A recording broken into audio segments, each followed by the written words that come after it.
What's up, go-getters? This is Drive Your Business, the YouTube channel where we create weekly content for hustlers, entrepreneurs, and business owners. My name is Corey Barkach, your co-host and founder of Drive Creative, and on this episode, we're going to be talking about the best questions that you can ask a company before having them develop your website.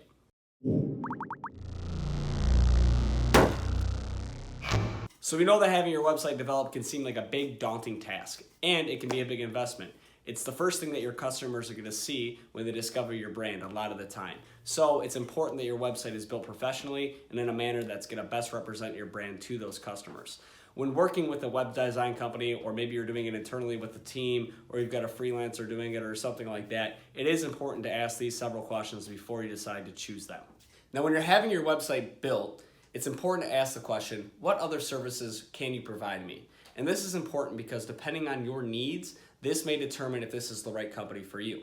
Now, what I mean by that is when you're building your website, there's several elements that go into it that you might not have thought about. For example, content.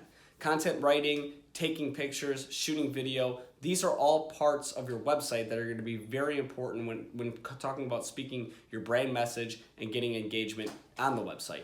So if you need a company that's just going to be good at development, good at design, put it up, and you're going to fill the content in, that might be what you need. But you also might need to consider, hey, can this company create content for me? Am I capable of creating the content? And if they can't create content, then how am I going to get that done? Another question that you should ask is this website going to be custom built, or is it from a pre-built template? Now, you need to consider the pros and cons of each. A pre-built template is going to save you a ton of money over the course of the project. It gives a company a head start on the development, as they don't have to create everything that's going to be there. They have a good blueprint to get started with. It's really just about inserting the content and making sure that all the pages included in the site and the scope of work match what you guys agreed upon. The con of a pre-built template is just that. It's not going to be as customizable. It's going to be harder to manipulate things to do what you want it to do. And you're just not going to be able to get maybe all the things that you dreamed of. But like I said before, you're going to save a lot of money. In addition to that, if SEO is something that you're focusing on with this website, I would not consider having a pre-built template used to develop your website. Not saying pre-built templates can't rank, but the decisions made during the development phase from a custom built website are going to give your website a better opportunity to rank than a pre-built template. When I talk about custom sites, it doesn't mean that it has to be a complete custom HTML project. There are custom WordPress designs and developments out there that companies do, where you can still use the functionality of the CMS, the content management system, but you still get some of that customized ability. And what I mean by customized ability is that the design of the website is going to be unique. So your agency or the person that you're working with is going to be able to basically start from scratch on your design and create that exact brand identity and brand message that you want, but still use a WordPress CMS so you still have that content management system at your hands. In addition to that, there's going to be other great design and development decisions that you can make during the way of doing a custom built website that you can't do with a pre-built template. Now, what one of the cons might be is budget.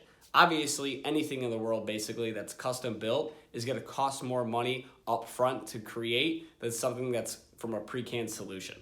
But at the end of the day, depending on your business goals and what you're trying to get done, a custom built template still might be the best solution for you and might actually cost less money in the long run. Another question you want to ask is, hey, can I see some examples of your work?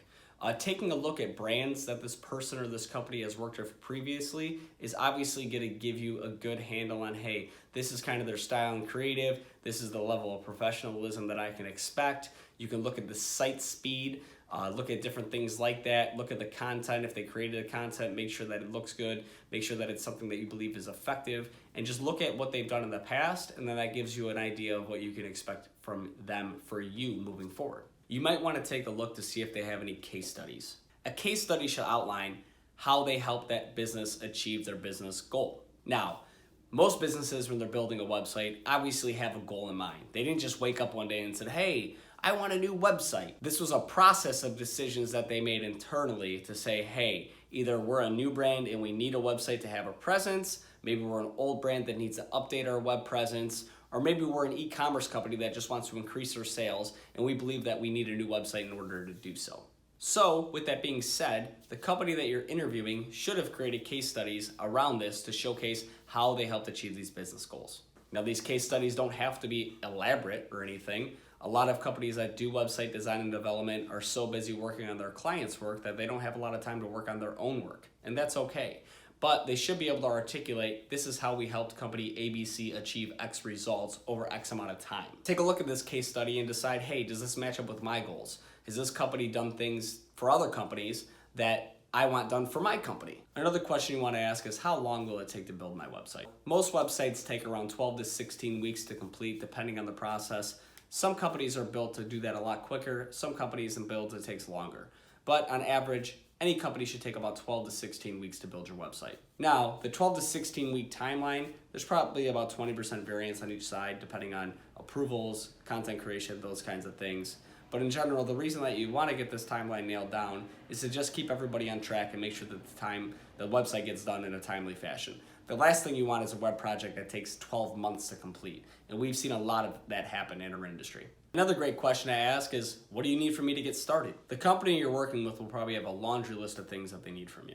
For example, copy assets, photo assets, video assets, website logins to the current site, hosting information. This is all stuff that you can expect to have to give this company during your onboarding phase. And if you don't have copy, photo, and all that kind of content, this company can probably create that for you.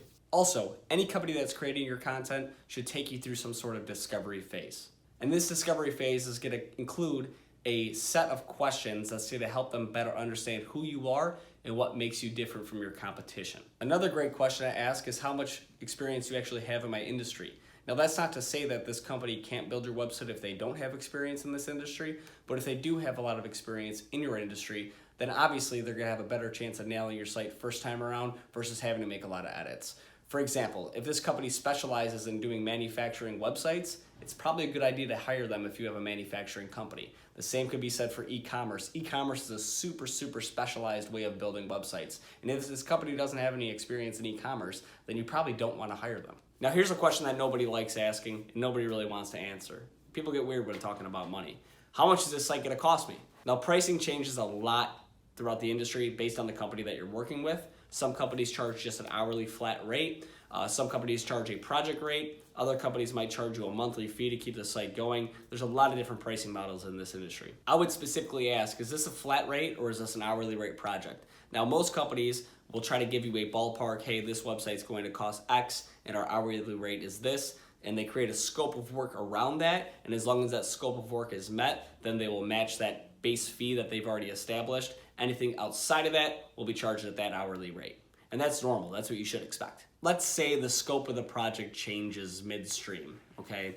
We decide to add some new service or some employees change. We have to create some new bio pages and take some others down. How do you guys handle that? Does that go out of scope? Now, yes, normally. The company you're working with is going to have a process around the way that they build the website to avoid scope creep.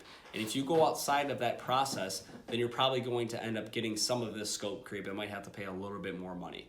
Now, generally speaking, a company will, usually quote for about 10% breakage, so they don't have to go back to you for funds if there are changes. But keep in mind, once you approve content, once you approve designs, once you approve everything they've done, and they move into the actual build of the website, that's kind of just a stopping point. They build it, and then it's done. Now, obviously, after the site's built, changes can be made, but sometimes those changes are going to affect the overall pricing of what you guys have agreed upon. So make sure at the stage of approving content and designs, you're dead set on this is exactly what we've agreed upon, this is exactly what we want to do, this is correct. As far as how much the site's going to cost, generally speaking, in this market right now, an average website does go from $10,000 plus for a custom built site. Obviously, you can get pre-built templates for less than that, but expect to spend around $10,000 to get your website built in a nice, professional, branded manner. Another great question to ask is, who owns this website after it's built? And I'll tell you right now, you own the website. If the company tells you you don't own the website, you don't have full rights to it, just run. Get out of the room. Another question that you want to ask is, will my website be responsive? Mobile-friendly web design is almost a requirement now if you really want to be effective on the web. Over 50% of traffic on websites now is done off a smartphone.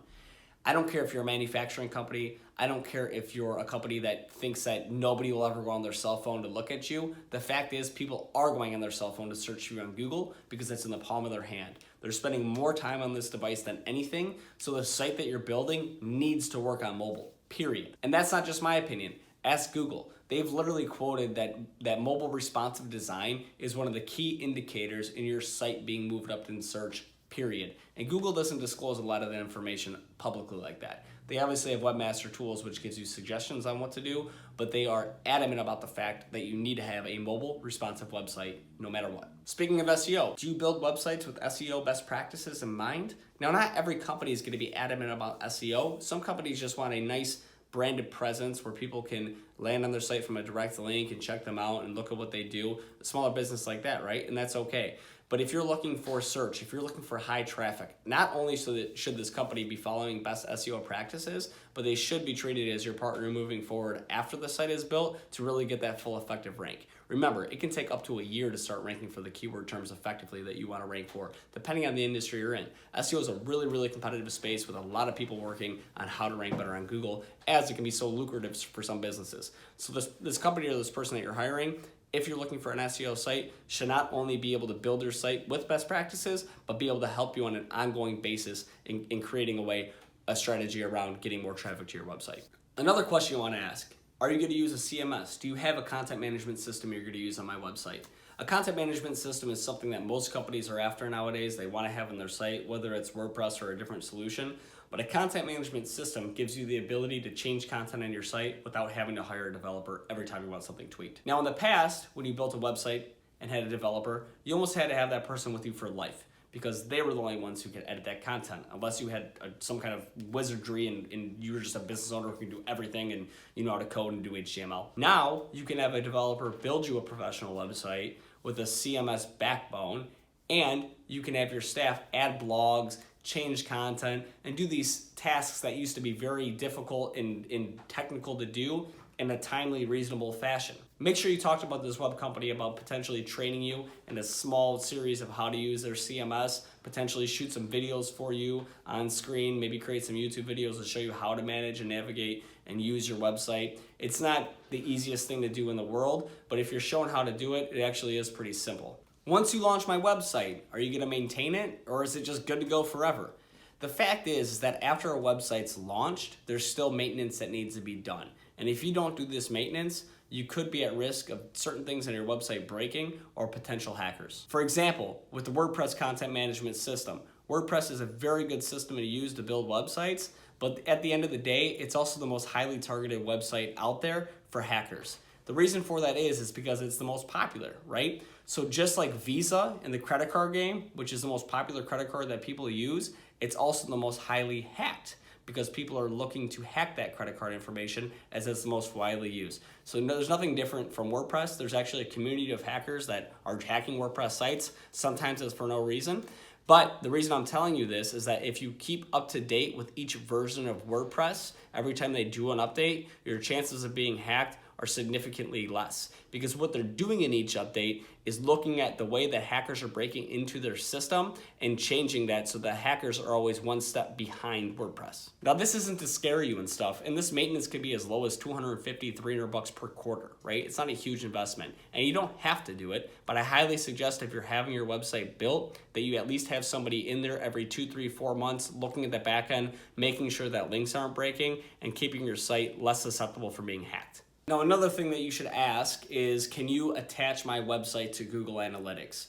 It's important that you have that information disposable at your fingertips. You don't have to reach out to this company every time to see how well your website's performing and rank and how much traffic you're getting.